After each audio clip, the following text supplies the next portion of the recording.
Let's go!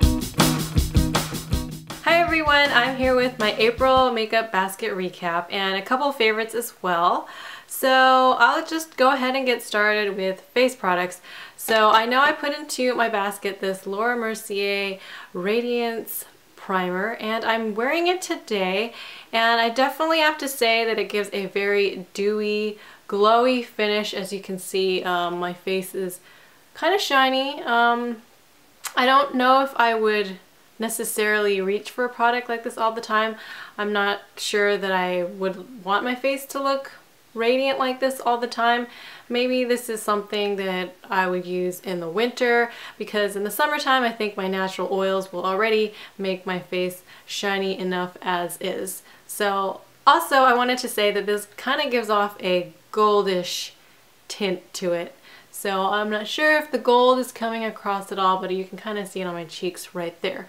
I decided not to put any of this primer on my forehead because I didn't want my forehead to shine quite like the rest of my face is right now. I used the Smashbox Photo Finish primer instead on my forehead. As far as my foundations went, I put these two Revlon foundations into my makeup basket. They're the Age Defying with Vodafirm Dry Skin in the shades Honey Beige and Golden Beige.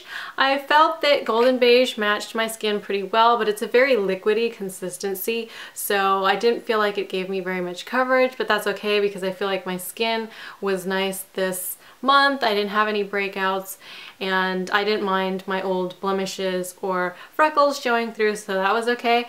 And then when I tried out the Honey Beige, I thought this one was slightly too pinky for me, so what I went ahead and did was I grabbed my Tarte, which one was it? My Tarte Maracuja foundation. Is that what it's called? No, I grabbed my Tarte, oh no, I can't remember the name. I grabbed my Tarte Amazonian Clay foundation in medium, and I mixed that with that. I mixed that with this in a little container like this to make this a little bit more yellow tone for me, and that's actually what I have on today.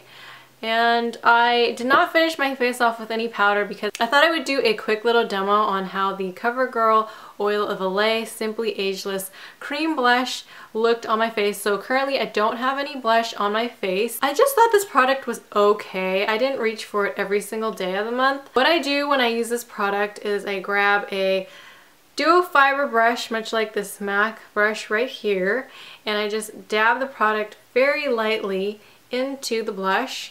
And then I'm going to use my mirror back over here and I just sort of swoop it across my face just to make sure it blends out really well. And I'm really careful with this. The first time I applied it, I turned out a little bit too clownish because it is fairly pigmented.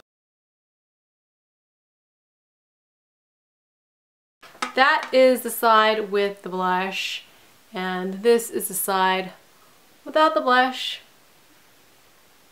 I mean, I think with blush you don't really want it to show up too much because that could be a little bit clownish. So I'll go ahead and, well, I guess I could use the little viewfinder to try and apply my blush. Kind of strange because people make funny faces when they put their makeup on, especially myself.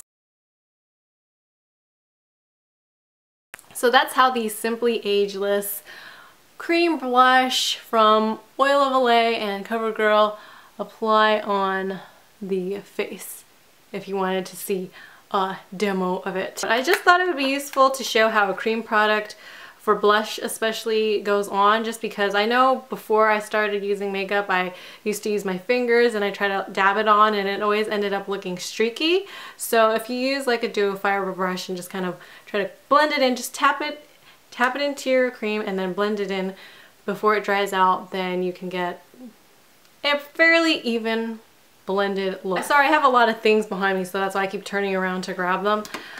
Moving on, as far as the Bundle Monster Travel Makeup Palette, I honestly didn't reach for their eyeshadows that often. I didn't care for them that much because I like shadows with pigment most of the time.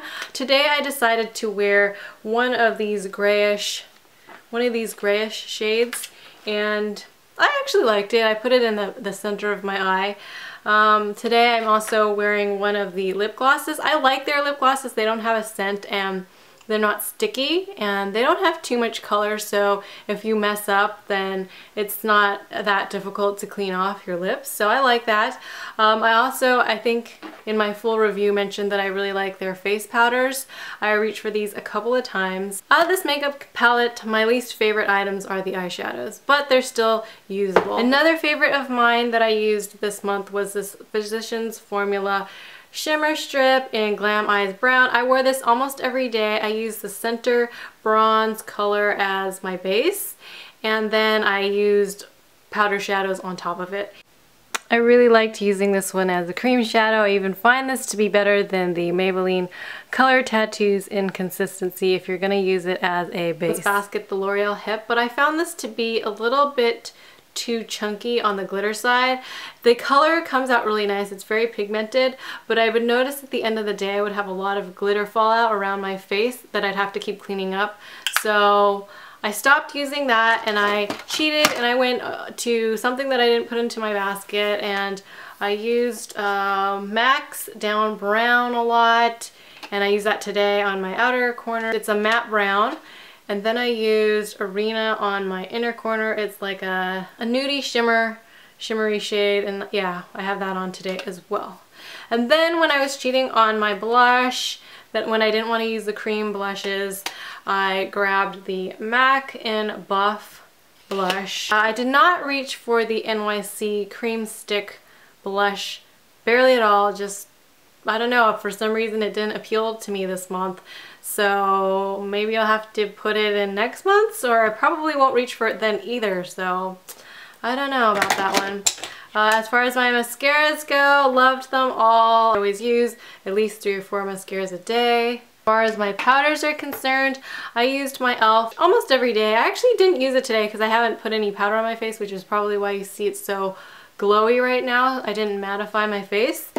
I know that I mentioned that I didn't really like this when I first hauled it and purchased it, but it's starting to grow on me. I don't necessarily think that I would repurchase it though. And then this is my MAC Sheer Select in NC30. I've almost finished this.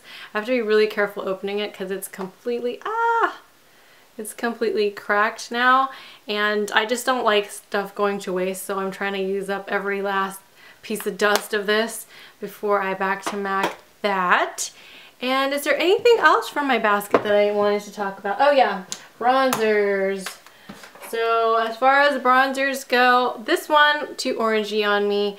Didn't really reach for it, and I actually didn't really use it as eyeshadow either this month, so I'm not sure how I'm going to use that one. I'm not sure if I said that I was going to add the NYC Sunny to my basket, but I did. Used this a couple days, used this a few times. It's orangey on me, and for some reason I don't like the consistency of it. I know this is a big favorite for a lot of YouTubers out there, but for me it just didn't work. But I have used quite a bit of it. I like using up products for some reason. Even if I don't like them, I still try to use them up. Then the Physicians Formula Happy Booster. I am wearing this today. I used the light hearts to highlight my nose, and then I also used the bronzer sections to, I guess, contour my face. And then the Wet n Wild Pearlescent Pink. I wore this almost every day. I didn't wear it today, but I'll apply some right now. So I would take my Real Techniques blush brush like this, just tap it in there, and then put it right at the top. So it just gives a really nice shimmery shade. You have to use a really light hand unless you want to look all shimmery and pink, which most people don't. So that right there is the Wet n Wild Pearlescent Pink. Still one of my favorite highlighters. Love, love it. I wanted to mention my favorite nail polish this month, and I'm actually wearing it right now. It is the Zoya Jolene in this beautiful pink, and then on my ring finger I wore Essie Set in Stones on top of that as my top coat. So definitely, I keep alternating, so I'll use this for a week and then I'll change it to another color, and then I'll miss this one, so I'll put this one back on my fingernails. So I can tell this is gonna be a favorite. I must have worn this at least 10 times now. I just think this really complements tan, or probably it's a universal shade that anyone can use. And then I just wanted to mention a couple of other things. I tried out this L'Oreal Revitalift Miracle Blur. I got this as a sample from Rite Aid, and you know, with samples I always squeeze them out into some little container thing because more often than not I can't finish the whole thing, so I can use it for a couple of days. So I squeezed this out and it's a very strange consistency. It actually reminds me of grease, like grease or oil that's dried up or that has cooled down. I'm not really sure what I feel about it now. I just thought I would mention it. It kind of reminds me of the Urban Decay face primer that people didn't really like, the consistency of it at least. So that's that. And then another thing that I've been using out this month is this funny little thing, and it's sort of like a brow guide to help you trace your brows. Now I can't use this thing exactly. I tried using it one time exactly and I ended up looking really creepy and weird. So I just use this as a little basic guide. I have to move it a lot while I'm doing my brows, but I have really tragic looking brows and I'm trying to figure out how to do them. I've been trying to watch tutorials and stuff, so we'll see if I improve. Thanks for hanging out with me, and I'll see y'all next time. Bye. I wanted to mention this cheetah pattern robe that I'm wearing. It's new, so you might see the tag waving around a little bit because I'm trying to decide whether or not I should keep this. It's like a Betsy Johnson. It's very comfortable, so right now I'm leaning on keeping it, but at first I was like, I don't know. Is it kind of Playboy Hugh Hefner-ish? So I don't know. It's cute. I'll probably keep it. That's just a random thing I was throwing out there just in case you're like, why does she keep tags on her clothing? And yeah, that's why.